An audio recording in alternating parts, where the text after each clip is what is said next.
नमस्कार साथीहरू, तपाईहरुलाई मेरो नयाँ ब्लगमा स्वागत छ।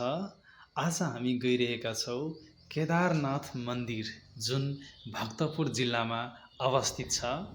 यो केदारनाथ मन्दिरलाई डोलेश्वर महादेव मन्दिर पनि भनिन्छ।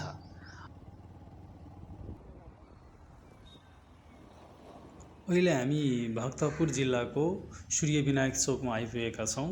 अब यो सूर्य विनायक चोकबाट हामी दक्षिणतिर लाग्छौँ। अर्को बाटो भनेको जगातीबाट पनि जान सकिन्छ। त्यही भक्तपुर जिल्लाको जगाती चोकबाट दक्षिणतिर एउटा बाटो गएको छ। त्यो बाटोबाट पनि हामी मन्दिर जान सक्छौँ।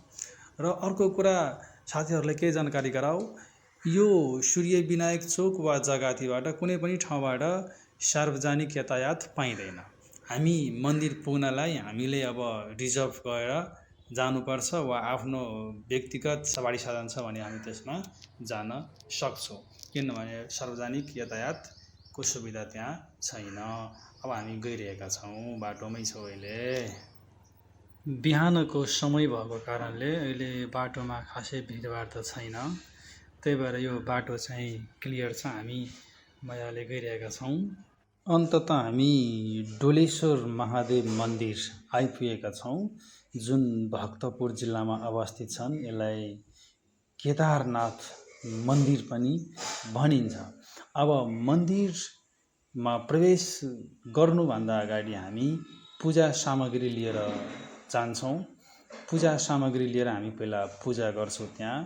अब यो पूजा सामग्री किन्नको लागि त्यो पसलमा हामीले एकजना त्यो पसले दिदीलाई सोध्यो। उहाँले यो पूजा सामग्रीको प्राइस चाहिँ 100 रुपैयाँ, 150 र 200 रुपैयाँ प्राइस जाने उहाँले बताउनु भयो। अब हामी यहाँ पूजा सामग्री किनेर हामी अब मन्दिरतिर गइरहेका छौँ। अब हामी मन्दिरको गेटमा आइपुगेका छौँ। यहाँबाट हामी मन्दिरभित्र प्रवेश गर्दै छौँ। यहाँ यसो हेर्दाखेरि यहाँ निर्माण काम पनि भइरहेको छ, त्यही भएर यहाँ बालुवा पनि देखिन्छ। यो केदारनाथको शिर भनेर भनिन्छ। यही हो केदारनाथको शिर। अब यो हेर्नुस् मन्दिर। प्राकृतिक सुन्दरताले भरिएको यो मन्दिर केवल आस्थाको केन्द्र मात्र होइन, इतिहास, संस्कृति र आध्यात्मिक शान्तिको अद्भुत सङ्गम पनि हो। यस भिडियोमा हामी सकेसम्म मन्दिरको धेरै कुराहरूको बारेमा समावेश गर्नेछौँ। त्यसैले भिडियो अन्तिमसम्म हेर्नुहोस्। च्यानलमा नयाँ हुनुहुन्छ भने सब्स्क्राइब पनि गर्नुहोस्।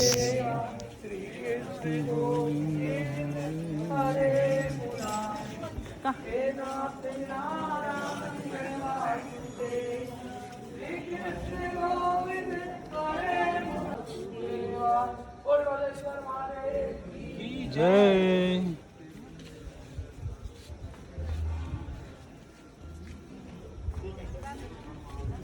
ओ नंदी मैया।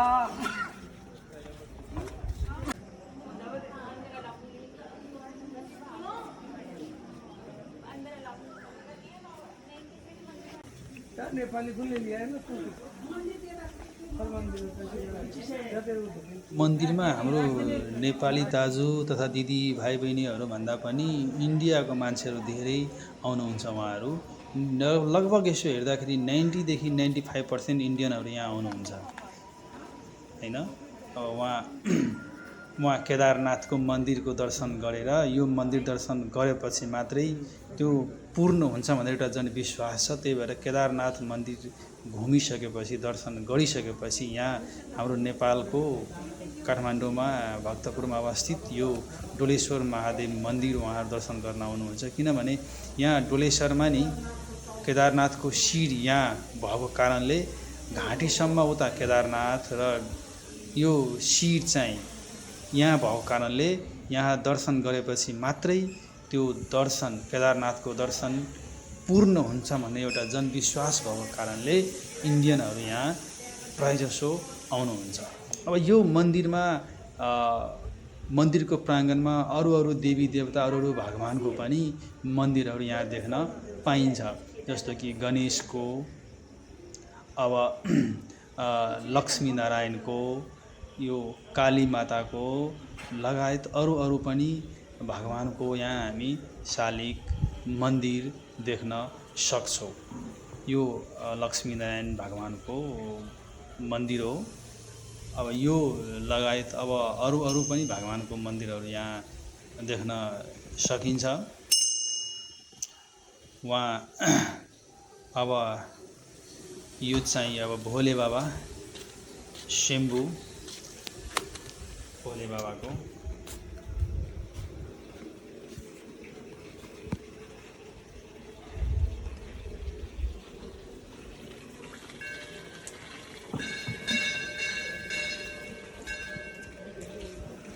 नागदेवता हुनुहुन्छ।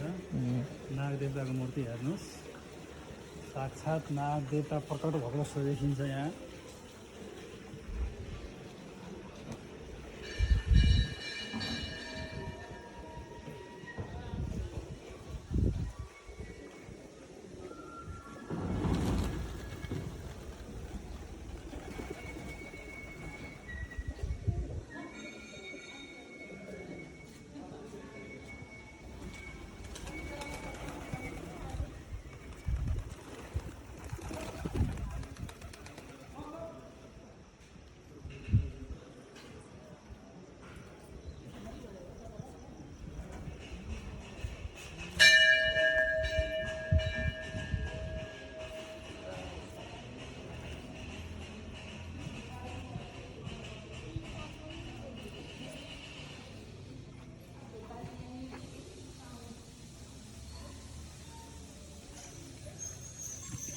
ईश्वर महादेव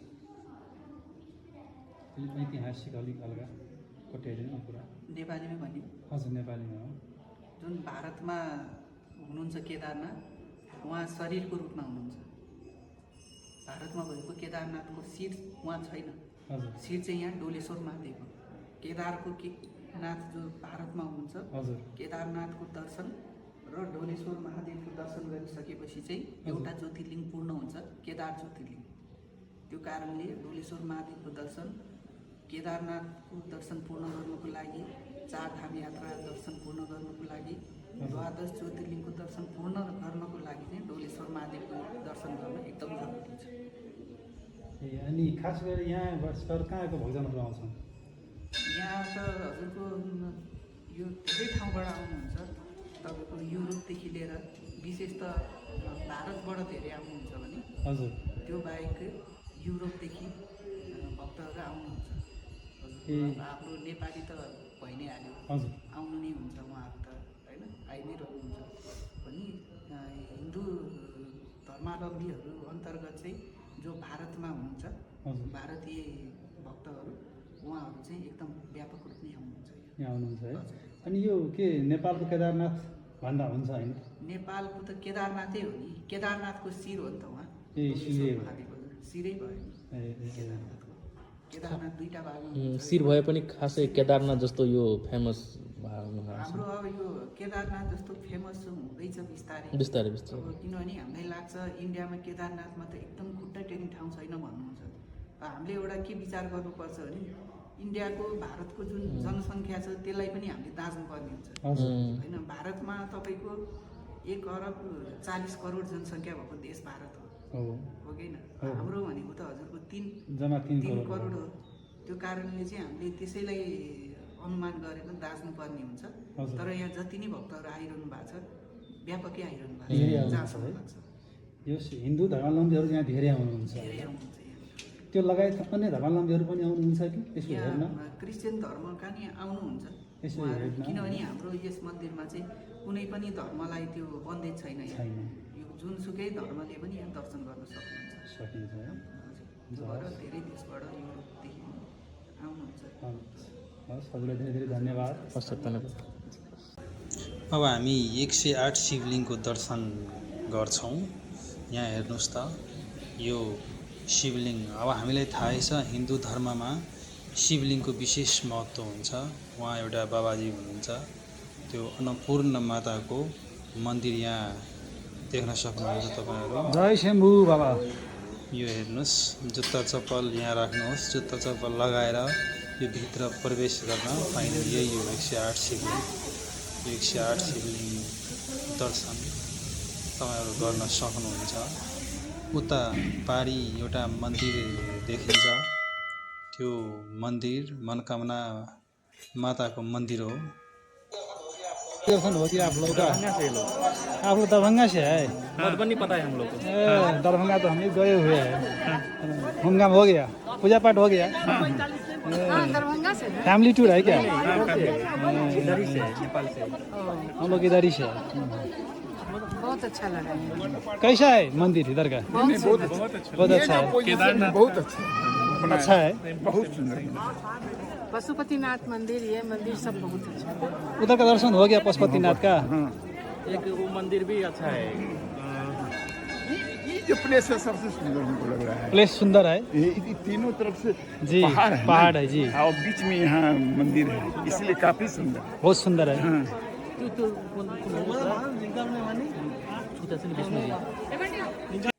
यो मन्दिरको अर्को गेट हो। यो गेटबाट हामी बाहिर गइरहेका छौँ। हामी पूजापाठ सकेर अब हामी बाहिर गइरहेका छौँ। यहाँ पूजा गर्दाखेरि नि अचम्मको फिल हुन्छ। कस्तो नि, एकदम मनमा शान्त फिल हुन्छ, रिल्याक्स फिल हुन्छ। अनि साक्षात् महादेवको यहाँ बास छ कि जस्तो अनुभूति पनि हुन्छ। हामी त घुम्यौँ, पूजा गऱ्यौँ, एकदम रमाइलो भयो, हामीलाई अद्भुत शान्ति फिल भयो। अब म तपाईँहरूलाई के भन्न चाहन्छु, हजुरहरू पनि आउनुहोस् यो मन्दिर दर्शन गर्नको लागि। एकदम राम्रो ठाउँ छ, रमणीय ठाउँ छ, पर्यटकीय स्थल हो, धार्मिक स्थल हो। यहाँ आउनुहोस्, पूजापाठ गर्नुहोस् र आफ्नो मनको इच्छा आकाङ्क्षा पुरा गर्नुहोस्। अब लास्टमा म के भन्न चाहन्छु भने, तपाईँहरू यो भिडियो हेरेर साथ दिनुभएकोमा तपाईँहरूलाई धेरै धेरै धन्यवाद र च्यानललाई पनि सब्सक्राइब गरिदिनु होला। हस्, अर्को ब्लग्समा हामी भेटौँला। Bye bye, take care, have a nice day.